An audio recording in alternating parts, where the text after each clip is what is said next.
जय हिंद साथियों, अगर आप क्लास 12 हिंदी का बोर्ड एग्जाम 2025 में देने वाले हो और हिंदी को लेकर के परेशान हो रहे हो, हालांकि इसमें परेशान होने वाली बात है नहीं, क्योंकि हिंदी की बात करें तो भाई हिंदी सबसे सरल होता है इंटर में। लेकिन कहने को सरल है भाई, क्योंकि इसमें टॉपिक बहुत सारे हैं। एग्जाम में कब कौन से टॉपिक आपसे पूछ ले ये किसी को नहीं पता। इसलिए बच्चे परेशान इस वजह से होते हैं कि कौन कौन से टॉपिक हम पढ़ें। ठीक, इसलिए परेशान नहीं होते हैं कि हमसे याद नहीं होगा, परेशान ये होते हैं कि ऐसे कौन से टॉपिक हम पढ़ें जो एग्ज़ाम में आ जाएं, क्योंकि पूरा सिलेबस पढ़ना तो किसी के बस की बात है नहीं। तो आज हम आपको इस वीडियो में ऐसे टॉपिक बताएंगे कि आप लोग 101% पास हो जाओगे, ये गारंटी है मेरी हिंदी को लेकर के। तो कैसे पास हो, अगर आपके मन में ये सवाल चल रहा है, अभी तक कुछ नहीं पढ़ा है, तो बस आपको ये टॉपिक पढ़ने हैं जो आज हम आपको इस वीडियो में बताने वाले हैं। तो आपके सामने हम कुछ ऐसे इंपॉर्टेंट टॉपिक्स को रखेंगे कि आप उन्हीं टॉपिक को पढ़िएगा। आप गारंटी के साथ हम बताएंगे कि आप लोग भाई 100% पास हो जाओगे। तो चलिए सबसे पहले अपनी इस प्यारी सी वीडियो को हम लोग स्टार्ट कर लेते हैं, फिर एक एक करके सारे इंपॉर्टेंट टॉपिक आपके सामने हम रखते हैं और आप उसका हो सके तो भाई नोट्स जरूर बना लेना। अगर नोट्स नहीं बना सकते हो तो टेलीग्राम चैनल का लिंक आपको नीचे हम डिस्क्रिप्शन में दे देंगे, आप ज्वाइन हो जाना, वहाँ पर हम इसका PDF भी डाल देंगे। तो चलिए आज की इस प्यारी सी वीडियो को हम लोग स्टार्ट करते हैं।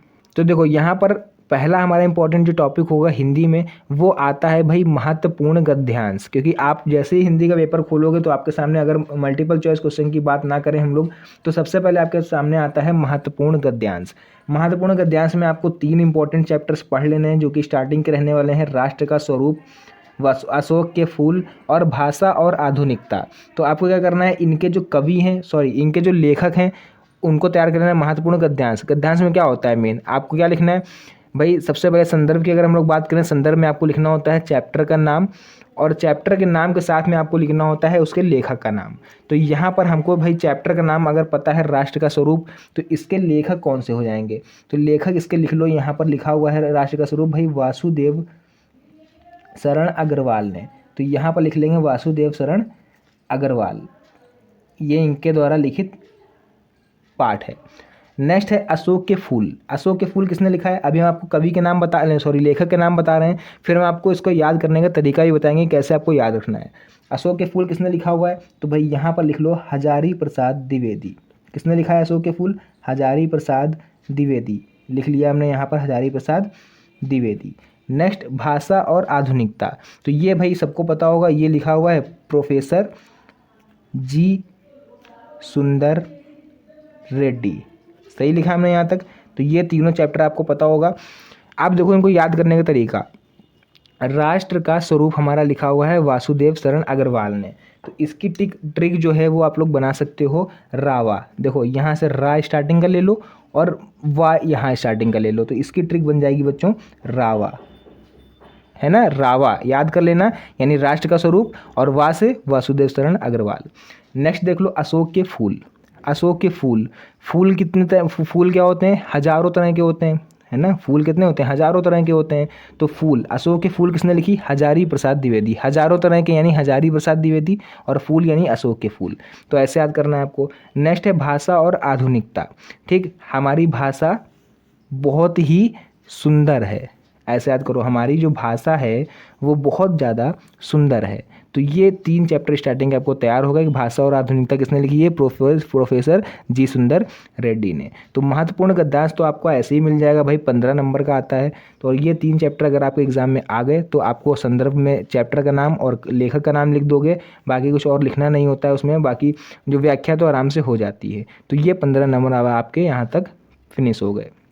नेक्स्ट सेकंड नंबर पर हम लोग देखेंगे महत्वपूर्ण पद्यांश। तो महत्वपूर्ण पद्यांश में ज़्यादा कुछ बताने वाला है नहीं आप लोग को, इसमें बस क्या करना है आपको कि ये जो चैप्टर हैं पवन दूतिका, श्रद्धा मनु और गीत जो कि महादेवी वर्मा का है, तो ये 3 चैप्टर आपको बस अच्छे से तैयार करने हैं।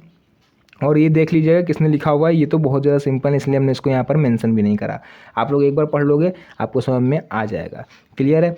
उसके बाद नेक्स्ट हम लोग तीसरे नंबर पे हमारा इंपॉर्टेंट टॉपिक आता है लेखकों का जीवन परिचय। तो भाई वासुदेव शरण अग्रवाल, हजारी प्रसाद द्विवेदी और डॉक्टर APJ अब्दुल कलाम, इन 3 का जीवन परिचय आप याद करके जाना। 101% आप लोग को इन तीनों में से ही देखने को मिलेगा, क्योंकि पिछले अगर 4 से 5 सालों के आप कंसोल्ट उठा के देखो और आप खुद तुलना करो इस चीज़ की कि इन तीनों में का जीवन परिचय किसी न किसी सेट में हर बार पूछा गया है, ठीक है।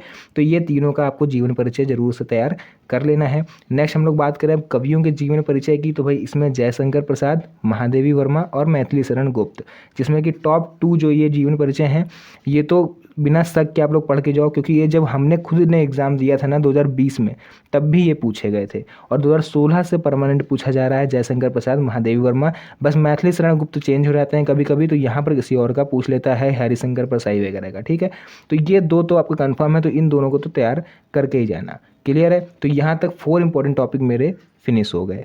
उसके बाद बच्चों आ रहा है हमारा पंचलाइट की कहानी।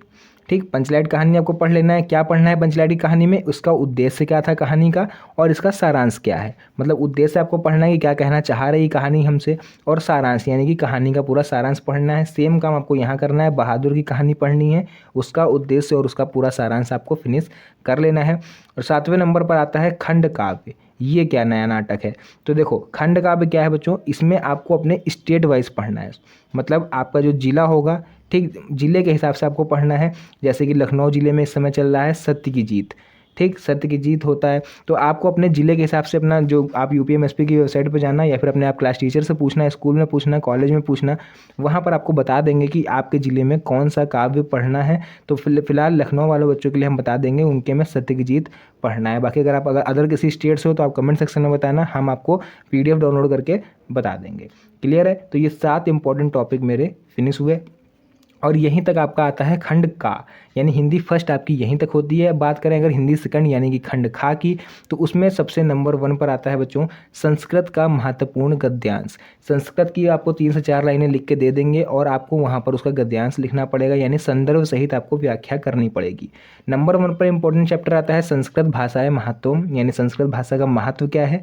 और दूसरा आता है महामना मालवीय, यानी जो महात्मा थे मालवीय उनके बारे में। तो ये 2 चैप्टर आपको तैयार करने हैं, इससे ज़्यादा आप तैयार मत करना, क्योंकि ये आप लोग के पिछले 3 से 4 सालों से ये परमानेंट यही रिपीट हो रहा है। नेक्स्ट 9 नंबर देखते हैं, संस्कृत के महत्वपूर्ण पद्यांश। तो गद्यांश आते हैं, पद्यांश आते हैं। पद्यांश के लिए आप लोग पढ़ सकते हो सुभाष रत्नानी चैप्टर और जातक कथा, ये 2 चैप्टर बहुत ज़्यादा इंपॉर्टेंट हैं।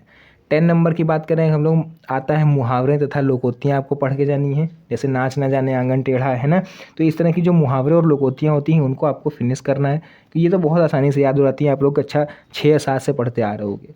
फिर है अपठित गद्यांश। ठीक, अपठित गद्यांश भी आता है, जिसमें से आपको खूब लंबा चौड़ा एक ऐसे टाइप का लिख के देते हैं, उसमें से आपको क्वेश्चन आंसर छाट के लिखना होता है। तो वो भी 10 से 15 नंबर का होता है, उसमें वो भी फ्री के नंबर आपको मिलते हैं। उसके बाद आते हैं शब्द युग्म, जो एक जैसे शब्द लिखे होते हैं, जैसे आपका लिखा हुआ अंश अंशु, है ना, 2 तरह के शब्द लिखे हैं, आपको उनका अलग अलग अर्थ लिखना है। नेक्स्ट आता है हमारा शब्दार्थ, उसमें आपको लिखने हैं, मतलब उसकी मीनिंग अगर पूछेगा तो मीनिंग आपको लिखना पड़ेगा। उसके बाद 14 नंबर हमसे ये पूछेंगे वाक्य संशोधन, यानी उल्टा सीधा सेंटेंस लिख देंगे, आप उस सेंटेंस को सीधा करके लिखना होगा। हास्य रस क्या होता है, करुण रस क्या होता है, वीर रस क्या होता है, श्रृंगार रस क्या होता है। तो रस में ये चारों रस आपको अच्छी तरह से कंप्लीट तैयार करने हैं। अगर आपको परेशानी हो रही है इसको पढ़ने में कि इसके एग्जाम्पल बहुत कठिन होते हैं, कहाँ से पढ़ें, तो हमने प्लेलिस्ट में आपको सब तैयार कर रखा है। आपको बस कुछ नहीं करना है, मेरे चैनल आप जिस पे ये वीडियो देख रहे हो, आपको साइड में मेरा नाम दिख रहा होगा चैनल का, उस पर प्रोफाइल फ़ोटो दिख रही होगी, उस पर टैप करो और मेरे चैनल की प्लेलिस्ट में चले जाओ। वहाँ पर सारे रस, छंद और अलंकार, ये तीनों बहुत ही बेहतर तरीके से हमने आपको समझाया है विद नोट्स। और नोट्स चाहिए तो आपको कहाँ जाना पड़ेगा, टेलीग्राम पर। और टेलीग्राम पे कैसे जाओगे, उसका लिंक आपको नीचे डिस्क्रिप्शन बॉक्स में हम दे देंगे। तो छंद भी पढ़ लेना है, कुंडलिया, दोहा, रोला, सोरठा क्या होता है, इसका एक एक एग्जाम्पल। अलंकार में आपको पढ़ना है उत्प्रेक्षा, उपमा, रूपक, यमक और अनुप्रास। नेक्स्ट आपका 18 नंबर पर आ जाता है पत्र लेखन। पत्र किस किस पर आएगा वो भी देख लो। पत्र आपसे इन 3 पर पूछ सकता है। नंबर 1 पर किसी विद्यालय के प्रधानाचार्य को सहायक अध्यापक की भर्ती हेतु एक पत्र आपको लिखना है। नेक्स्ट आ सकता है किसी बैंक के प्रबंधक को अपने अध्ययन हेतु अल्प ब्याज में ऋण देने के लिए एक पत्र, यानी किसी बैंक के प्रबंधक को आप पत्र लिखोगे, आपको ब्याज के रूप में कुछ पैसे चाहिए। उसके बाद किसी पर्यटन स्थल की यात्रा का वर्णन करते हुए अपने मित्र को पत्र लिखना है। जैसे आप कहीं घूमने गए, फॉर एग्जांपल आप अयोध्या घूमने जा रहे हो, आप मथुरा घूमने जा रहे हो, तो वहाँ पर आपके साथ यात्रा में क्या क्या घटित हुआ, क्या आपको नज़ारे अच्छे लगे, क्या बुरे लगे, तो उन सबको आपको एक पत्र में लिख के अपने मित्र को भेजना है कि आपको जो एक तरह से ब्लॉग बोल सकते हो, है ना, आजकल की भाषा में ब्लॉग बोलते हैं उसको, क्या ट्रैवल ब्लॉग आपका कैसा रहा, ठीक, पूरा डिटेल। उसके बाद नेक्स्ट आप लोग बात करते हैं हम लोग निबंध लेखन। कौन कौन से निबंध पूछा जा सकता है, ये भी कई बच्चों में टेंशन रहती है कि सर निबंध किस पर आएगा। देखो हिंदी में तो ये है ना, किसी पर भी निबंध आ जाए, जैसे आपको ये चलिए दिखा देते हैं, ये 5 निबंध हैं। अब इसमें से किसी पर भी आ रहा है तो आप बिल्कुल इतने तो वो हो नहीं कि आप बिल्कुल कुछ ना लिख पाओ। भाई एक पेज तो हर कोई भर देगा, लेकिन अगर पहले से पता हो कि कौन सा निबंध आने वाला है तो भाई हम लोग बहुत अच्छे से तैयारी करके जाएँ। तो वो हम आपको बताने वाले हैं कि कौन सा अच्छे से तैयार करके जाओ। पर्यावरण प्रदूषण बिल्कुल अच्छे तरह से तैयार करके जाना। क्या पढ़ना है इसमें कि कितने, पहले तो लिखना है पर्यावरण प्रदूषण क्या होता है, कितने तरह का होता है। जैसे हो गया आपका मृदा प्रदूषण, जल प्रदूषण, वायु प्रदूषण और ध्वनि प्रदूषण, ठीक। टाइप्स हो गए। फिर आपको समस्या लिखनी है कि हमें इससे समस्या क्या होती है और इसका समाधान कैसे कर सकते हैं।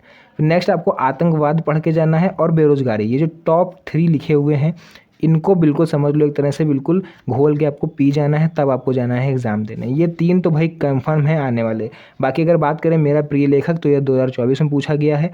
और विद्यार्थी जीवन में अनुशासन का क्या महत्व होता है, इसको भी आपको 100% तैयार करके जाना है। पाँचों निबंध बहुत ही ज़्यादा इंपॉर्टेंट रहने वाले हैं। तो आज की इस प्यारी सी वीडियो को हम लोग यहीं पर एंड करते हैं, क्योंकि जितने भी इंपॉर्टेंट टॉपिक थे हमने वो फिनिश कर दिए हैं। आपको भी समझ में आ गए होंगे कि आपको कैसे क्या पढ़ना है, कैसे नोट्स बनाने हैं। तो आज की इस प्यारी सी वीडियो को यहीं पर एंड कर देते हैं। मिलते हैं नेक्स्ट वीडियो में एक और अच्छी इंटरेस्टिंग मज़ेदार वीडियो के साथ। तब तक के लिए धन्यवाद। जय हिंद।